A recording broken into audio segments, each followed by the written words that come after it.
Brian Schultz's second assignment with the Times-Republican newspaper. I never had a bad feeling or any type of premonition. As the tank was about to set over the legs, I had a camera up to my face and was focused in on getting a good shot.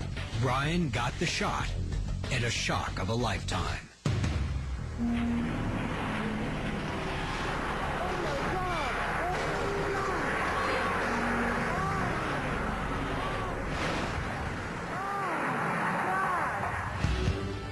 As I heard the screams and the tank fell toward me, I was scared for my life. I turned and I ran as hard as I could.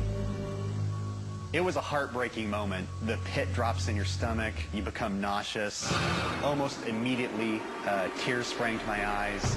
It was the most sobering thing I'd ever seen in my life.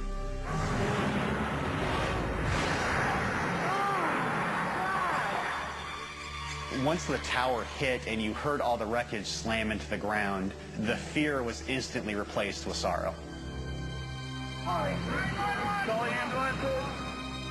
Brian transformed from reporter to rescuer.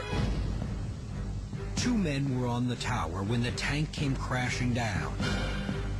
Bill Stinchcomb was in the ladder more than 95 feet in the air. Alan Wagner was just below him on the rail.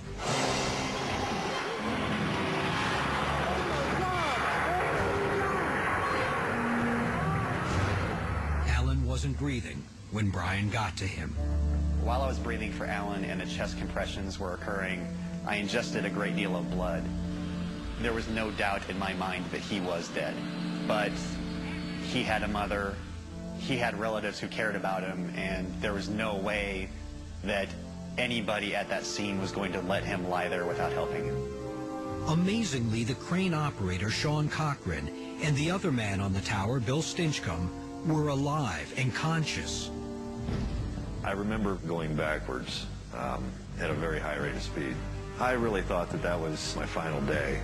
But the safety ladder Bill was standing in saved his life.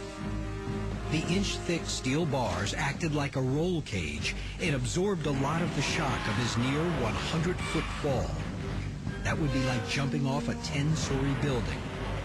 It's a safety cage that goes up the entire length of the ladder to prevent falls. When I finally reached the ground, the rest of the cage was completely collapsed except for about the last 15 foot of the cage, and that's the part of the cage I was in. I wasn't able to get out because everything else around me was crushed, so they had to cut me out.